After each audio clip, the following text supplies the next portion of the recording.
मूर्ति सजाई माई आरती देखाई ले, शारद भवानी सोनी तोह के मनाई ले। हाँ हाँ मूर्ति सजाई माई आरती देखाई ले, शारद भवानी सोनी तोह के मनाई ले। करेले पूजन तन मान के साजी, करेले पूजन तन मान के साजी।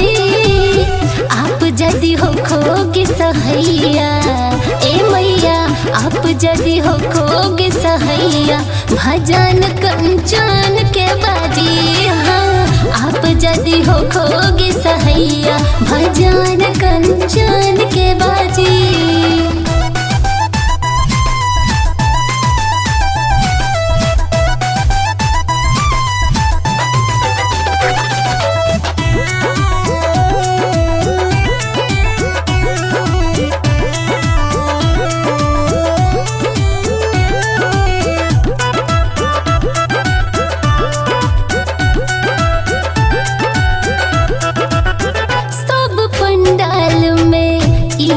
सुनाई करनी हो मैया सिरवा झुकाई। जय हो मैया जय हो मैया जय हो मैया जय। हाँ सब पंडाल में इहे सुनाई करनी हो हम सिरवा झुकाई।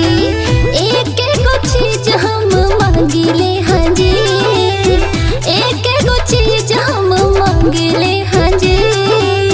आप जदि हो खोगे सहैया ए मैया, आप जदि हो खोगे सहैया भजन कंचन के बाजी। आप जदि हो खोगे सहैया भजन कंचन के बाजी।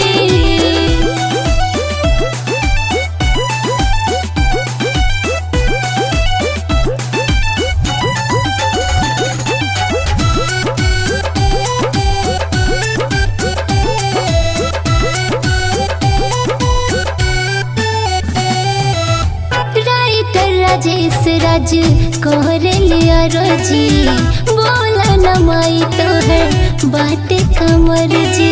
जय हो मैया जय हो मैया जय हो मैया जय। राइटर राजेश राज कोहरेलिया रोजी, बोला न माई तो है का बाटे मर्जी। भोगवा लगाई हम कहिले खाजी, भोगवा लगाई हम कहिले खाजी। आप जदि हो खोगे सहैया हाँ मैया, आप जदि हो खोगे सहैया भजन कंचन के बाजी। आप जदि हो खोगे सहैया भजन कंचन के बाजी।